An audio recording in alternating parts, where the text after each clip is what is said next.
tous, c'est Abigail, j'espère que vous allez bien. Aujourd'hui, on va parler d'un deck qui n'est pas nouveau, c'est plutôt ancien au niveau de sa sortie, mais avec la petite intro que je vous ai faite, parler de Stranger Things sous forme de lame, punaise, ça se refuse pas. Et il est sorti aux USA, que je dise plus de bêtises, le début septembre 2022 aux éditions Insight. C'est une industrie qui travaille beaucoup sur la culture pop à Saint-Raphaël en Californie. Et on a eu la traduction en français très peu de temps après, fin octobre 2022, donc directement sur la même année, aux éditions. Et alors là, on va rigoler parce que le nom c'est incroyable. Eugène N. Munin. Qu'est-ce que t'as dit? Ou Eugene N. Munin, je suis pas sûre du nom. Putain de merde, vous m'aidez pas du tout, vous savez ça? On doit ce joli petit collector à deux personnes talentueuses. En premier, Kaisei Jilly. C'est une créatrice de bande dessinée et une écrivaine. Elle est lauréate du prix Eisner obtenu l'année dernière en fait, et à qui on doit notamment Funeral in Form de You Died, an Anthology of the Afterlife, mais aussi Buffy the Last Vampire Slayer, une série super sympa également, de ma génération, voilà, Star Wars Adventures et My Little Pony Generation. Il en faut pour tous les goûts. Et en deuxième, on a quelqu'un vraiment de fantastique qui s'appelle, et là je pense qu'à mon avis je vais... désolée pour ton nom mon grand, Sandor Zale, voilà, qui est un graphiste renommé, en tout cas sur Instagram, il a pas mal de followers. Il est surtout connu sous le pseudo de Sony5. Je vous le mets là, je vais vous l'insérer sur l'écran. Il mélange différents films et culture pop dans ses œuvres. Et je vous laisse en voir quelques-unes là, mais vous pouvez aller jeter un œil à ses parutions sur Instagram, ça vaut vraiment le coup. C'est un grand fan des années 80 et il a cet œil qui mélange différents films, différentes cultures de la culture pop, et ça rend un... vous avez vu, c'est vraiment fantastique, c'est génial, il a un œil de dingue, en tout cas j'adore ses œuvres. C'est un grand fan des années 80 et il considère que Stranger Things est l'une des séries déterminantes de notre cinéma actuel. Et franchement, je le rejoins sur ce point parce que la série est vraiment géniale et j'ai rien à redire. Au contraire, je n'ai que des éloges à y faire. Alors, la question est, qu'en est-il lorsque deux géants de la culture fantastique s'associent pour faire ça? Eh ben, on va le découvrir maintenant. Allez, on va commencer déjà par le déballer. Faudrait que je pense vraiment à enlever ça, l'hypercule avant.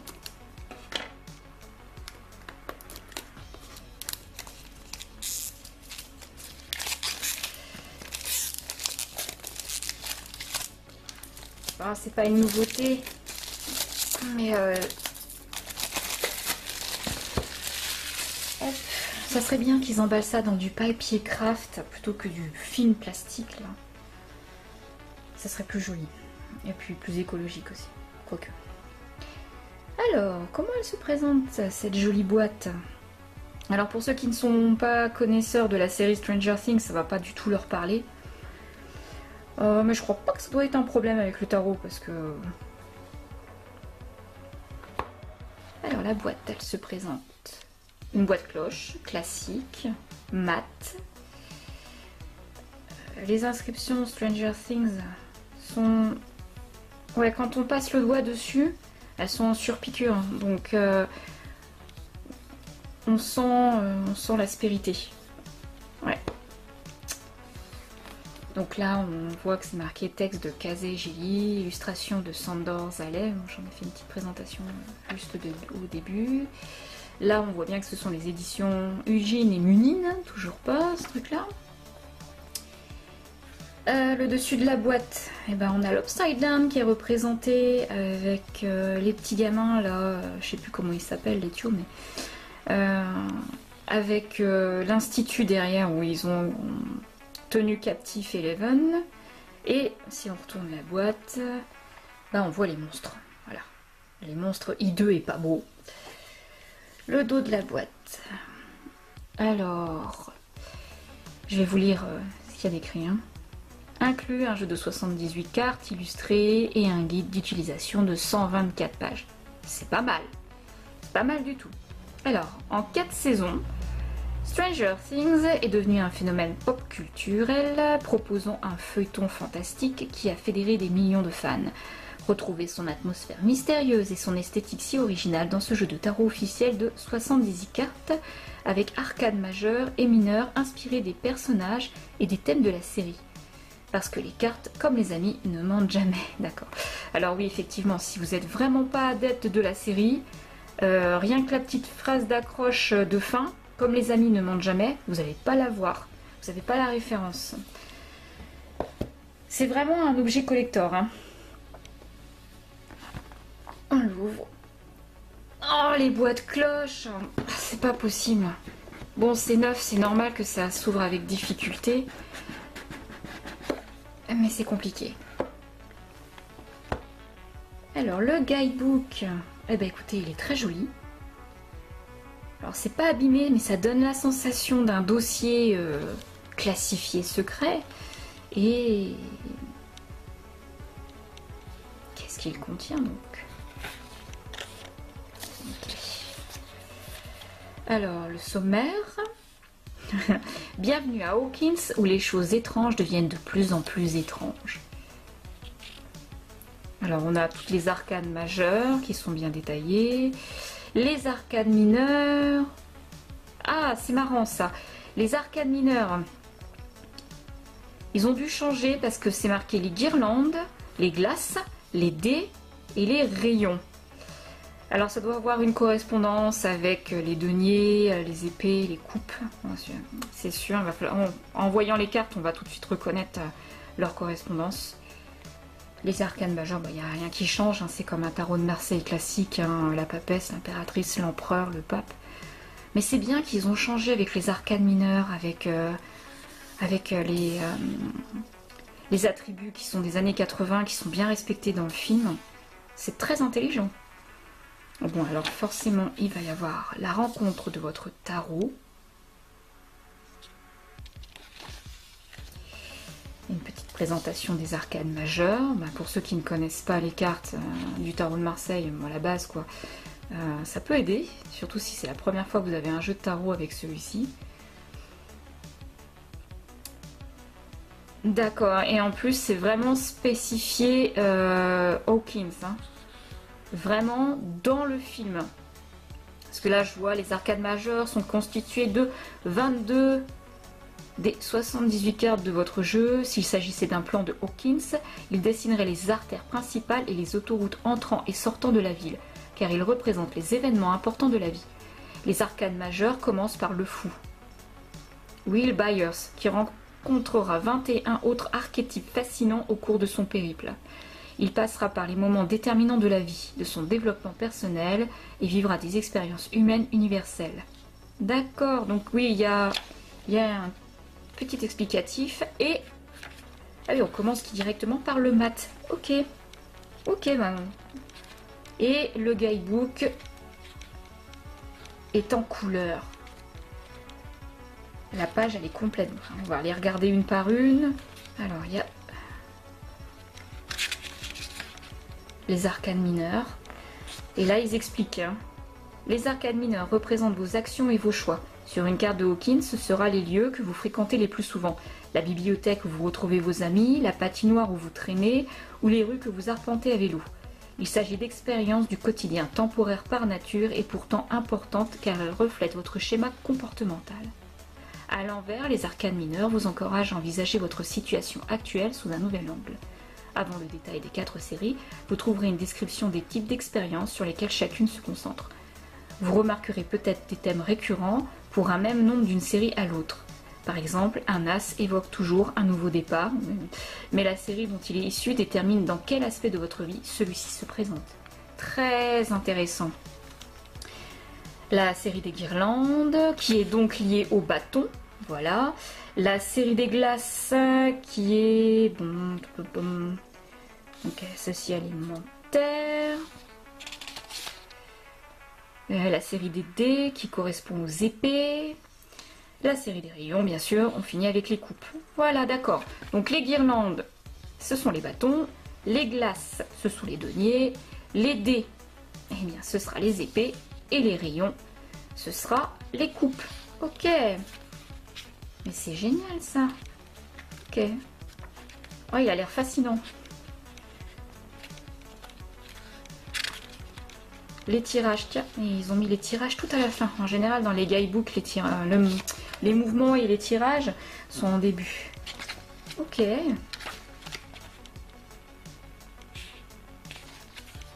Je vous montre les différents tirages qui sont expliqués dans le guidebook. Avec à propos de l'auteur et à propos de l'illustrateur. Oh, bah, je n'ai pas dit plus de choses que ce que j'ai dit au début. Oui, d'accord. Puis petite note de fin. Ok.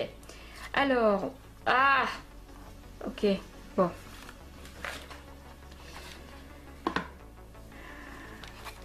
Taille des cartes.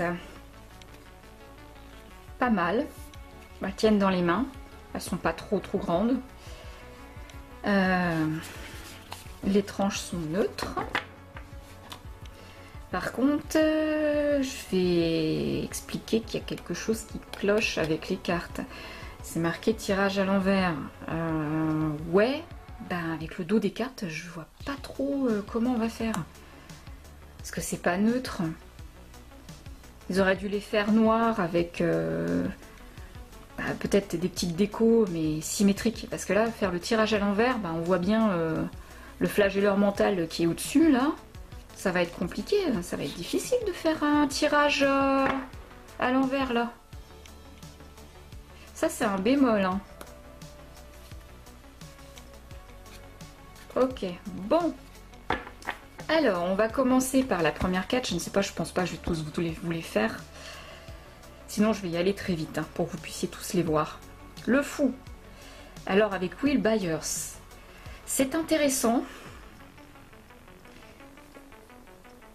Parce que si vous connaissez la série, vous savez ce que représente Will. Donc oui, effectivement, l'innocence, l'insouciance, la liberté, ça va bien avec le personnage. Par contre, quand on sait ce qui lui arrive, les opportunités, le voyage, un nouveau départ, bon, si on admet que c'est dans le monde à l'envers, pourquoi pas? Alors déjà, c'est très glauque, hein. L'image et l'illustration est très jolie. J'ai rien à redire sur les couleurs. De toute façon, Sony 5 fait toujours de très très belles illustrations. C'est très dark. Hein. Le battleur, représenté par Bob. Ah, il est génial, c'est vraiment bien fait. La papesse, Eleven. Les cartes sont épaisses mais pas trop. Il y a une bonne qualité, très très bonne qualité. L'impératrice, avec la mère Byers, qui tient une hache. Oui, bon, oui, ça va bien avec l'impératrice. Hein. Elles sont parlantes, hein, les majeures là. L'empereur avec Hopper. Le pape avec Marley. Merley, je crois que c'est Merley son nom, je me trompe. Les amoureux en bas. Oh, elle est très jolie cette carte. Le chariot avec la fameuse voiture. La force avec Max. Il représente bien, ça ressort. Les personnages avec leur caractère, leur aventure. Ça détermine bien les cartes. Donc c'est un jeu qui est, pour l'instant, pour moi, très parlant. En particulier, si vous avez des difficultés à utiliser le tarot de Marseille, pourquoi pas en commençant avec celui-là, alors que vous connaissez très très bien la série. Ce sera assez facile. La roue de la fortune, avec une gaufre. Ouais. La justice avec Nancy. Le pendu, à nouveau avec Will. Il n'a pas de chance, lui, sur les jeux. Ok. La mort. Ah mince, je me souviens plus comment elle s'appelle. Ah, c'est la copine de Nancy. Elle décède dès la première saison, elle. Oups. Sorry for the spoiler. La mort. La tempérance avec Mike. Le diable. Ah ouais. Avec le complexe Dawkins, là. Donc le diable. D'accord. La maison Dieu. Eh non mais sérieusement, les cartes elles sont très belles, mais elles font flipper quand même. Hein. L'étoile.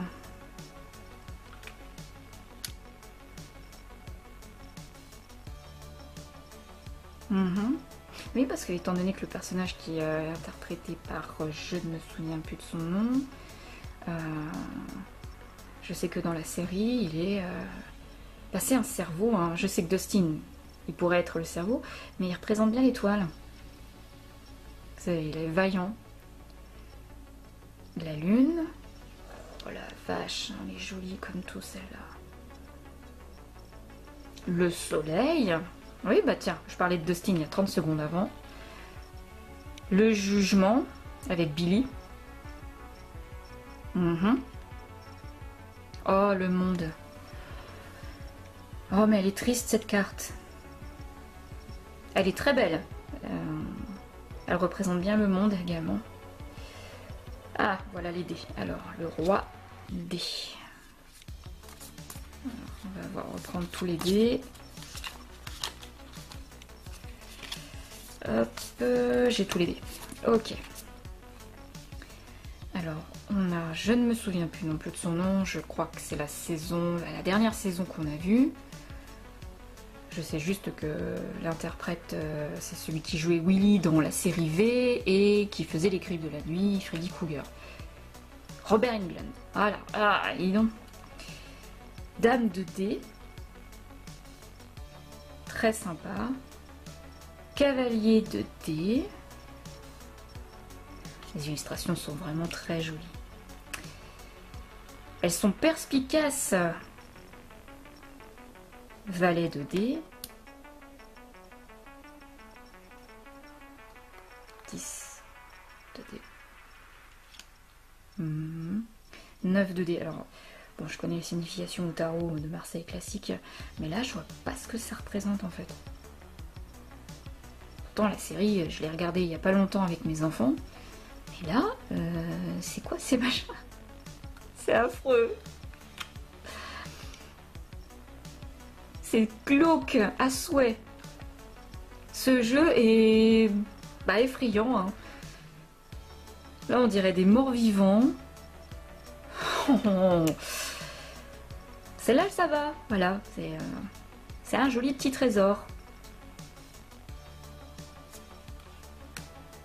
Donc oui, ça correspond bien. Ça, je vois pas. C'est complexe quand même. Elles ont de très jolies couleurs. Il y a des pantônes qui sont quand même bien exposés.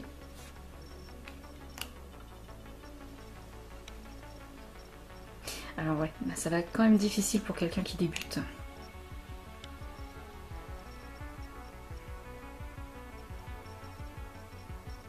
Ça doit être des personnages de Donjons et Dragons, parce que je sais qu'ils jouent avec un plateau. Ça doit être des personnages de Donjons et Dragons, mais alors punaise, alors là j'y connais rien du tout. Il faut l'équivalent. Hein.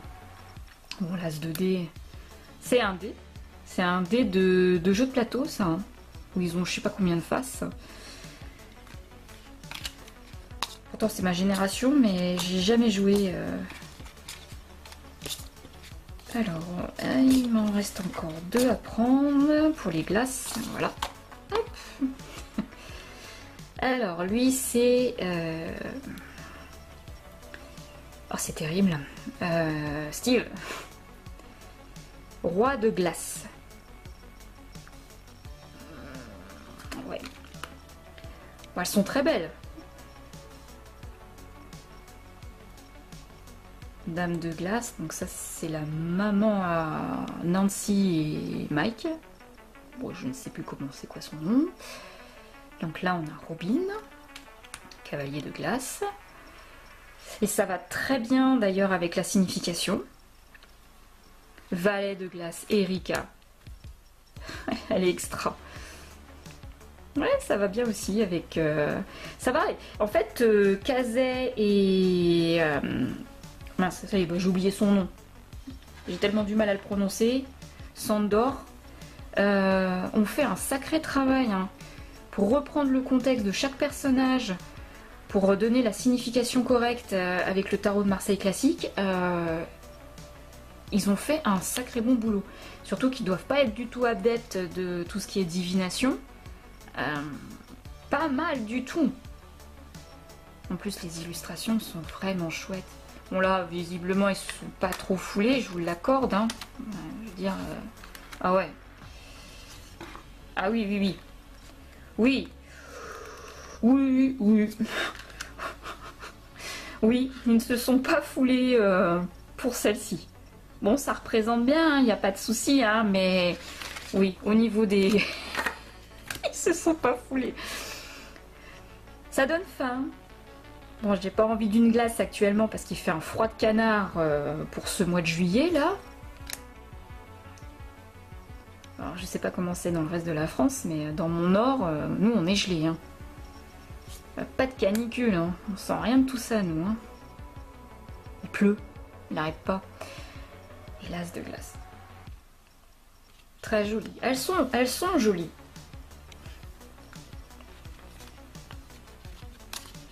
Alors ensuite, les guirlandes. J'aurais dû faire des paquets, ça aurait été plus simple. Ouais, ça a l'air d'être comme pour les glaces. Ok, alors, les guirlandes.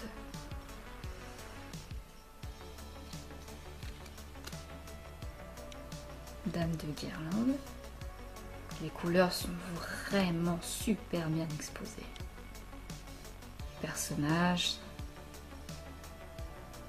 sont bien représentés. Cavalier avec Surfer Boy et sa pizza à l'ananas là. Je ne sais plus c'est quoi son nom. Ça c'est la petite amie de Dustin, Violette Guirlande. Oui. Ah oui, ouais. Ça peut coïncider. C'est pas facile à voir. Mais c'est vrai qu'à l'envers, je ne sais pas du tout comment les gens ils peuvent faire quoi. Le de ce jeu quoi, c'est le dos des cartes. Alors, les 10 de guirlande. 9 de guirlande avec le dermongon.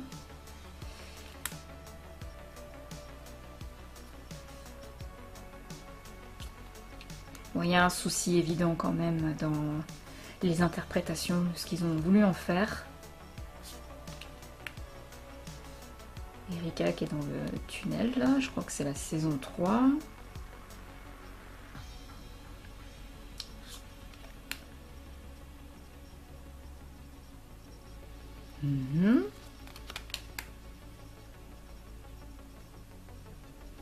Il y avait un très bon travail fait sur les majeurs, sur les arcades mineurs. C'est assez basique. Pas dans le sens de l'art, de la créativité, parce que elles sont très jolies, mais c'est basique. Donc je pense que c'est normal parce que les personnes qui n'ont pas l'habitude de faire des oracles ou des tarots, c'est vrai que ça ne doit pas être évident.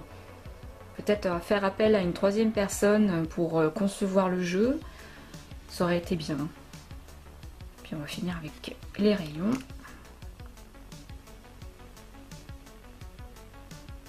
Le roi et la dame de rayon.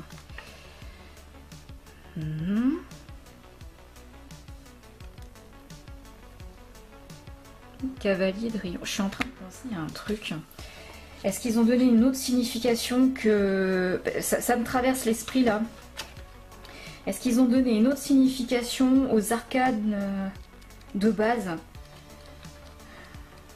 Je sais pas si ça a été dit ça. envie de voir, je vais prendre celle-là. Parce que ça me fait bizarre. Parce que bon, la dame de coupe, enfin la dame de rayon là. Alors, ils sont où? Dame de rayon. Je vais regarder parce que ça me chiffonne. Dame de rayon. Qu'est-ce qu'ils disent? Donc on va le prendre à l'endroit parce que ça me... Guidée par son intuition et intimement liée au monde psychique, 11 est une représentation dynamique de la dame de rayon. Donc, ok. Lorsqu'elle vient à vous, c'est pour vous aider à reconnaître votre force. Cette dame règne avec amour, tant pour elle-même que pour les autres, et elle vous pousse à protéger vos amis, en particulier ceux qui sont moins aptes à vaincre le même genre de monstre que vous. Ouais, et à l'envers, êtes-vous aux prises avec un problème de codépendance? Donnez-vous plus que vous ne recevez? Ouais, d'accord, bon, il n'y a pas trop de changements. Mais c'est bien ce qui m'inquiétait en fait, c'est que ils en ont fait une signification légèrement différente du tarot de base. Bon, après, quand vous connaissez bien le jeu, jeu de base, hein, je veux dire, tout type de tarot confondu, puisque c'est toujours la même chose, bon, ça vous posera pas de soucis. Pour un débutant, je conseille pas de commencer avec ce jeu, il va s'emmêler les pinceaux.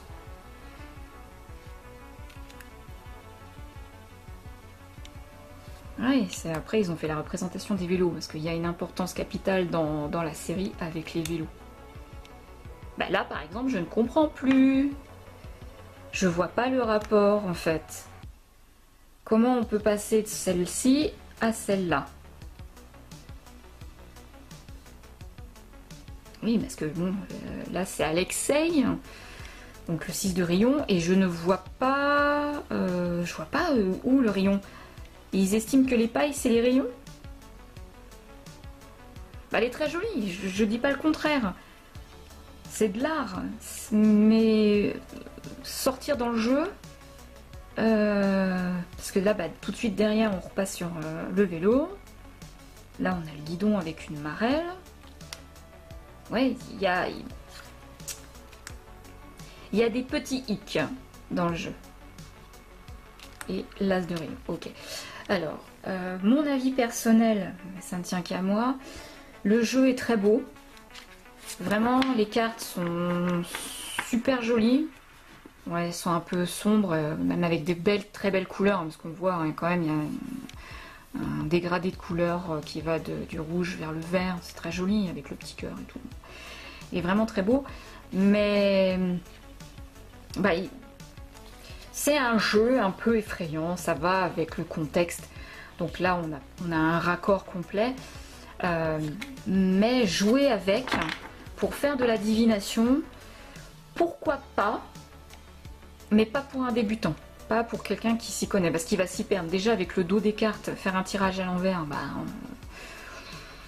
voilà. Et c'est triste. C'est un collector, voilà, c'est tout simple en fait. C'est un collector, c'est pas vraiment un jeu pour faire des tirages sur la voyance. On peut le faire, hein, c'est pas, mais il faut déjà être un bon adepte. Ça pose pas de souci de passer du rayon à la coupe. Enfin bref, parce que bon bah voilà quoi. Après, les arcades majeures, on va laisser les arcades mineures, mais les arcades majeures. Où est-ce qu'elle était? Bah, la papesse. Celle-ci, elle correspond parfaitement. Il n'y a pas de souci avec la papesse. Le battleur, c'est pareil. En fait, déjà, rien que les 3 premières lames, il n'y a absolument aucun souci. Non, sur les arcades majeures, il n'y a pas de souci. C'est sur les mineurs, en fait. Je pense qu'ils ont voulu adapter le jeu en fonction du contexte, ce qui est tout à fait normal, puisque le jeu, c'est Stranger Things. Mais pour les arcades mineures, bon, ça va être un petit peu plus compliqué. Non, le jeu est très beau. Mais ça va finir dans la collection de ma fille, ça c'est sûr. C'est pas un jeu avec lequel je vais m'amuser. C'est un collector. Voilà, il n'y a pas plus simple, c'est même pas la peine que je vous tire une carte. Je préfère le faire sur les oracles. C'est un tarot, c'est classique. Mais très très beau jeu que quand même je voulais montrer pour surtout les adeptes et les collectionneurs de tout ce qui touche à Stranger Things. Ça fait plaisir d'avoir ce jeu dans sa petite collection, avec pourquoi pas des pop, enfin bref. Vous avez compris. Voilà la review de Stranger Things. J'espère que cette présentation du tarot de Stranger Things vous aura fait autant rêver que moi, ou cauchemarder, ça dépend le ressenti. Si vous avez aimé, laissez-moi un petit commentaire, un petit pouce bleu, parce que ça me fait toujours plaisir et j'adore avoir vos avis. Abonnez-vous, et sur cela, je vous dis prenez soin de vous, et à très bientôt pour une prochaine vidéo. Bye. Your mom called. She needs you home right away. Is everything okay? No, I don't think so. It's your grandma. What? It's your grandma. Yeah!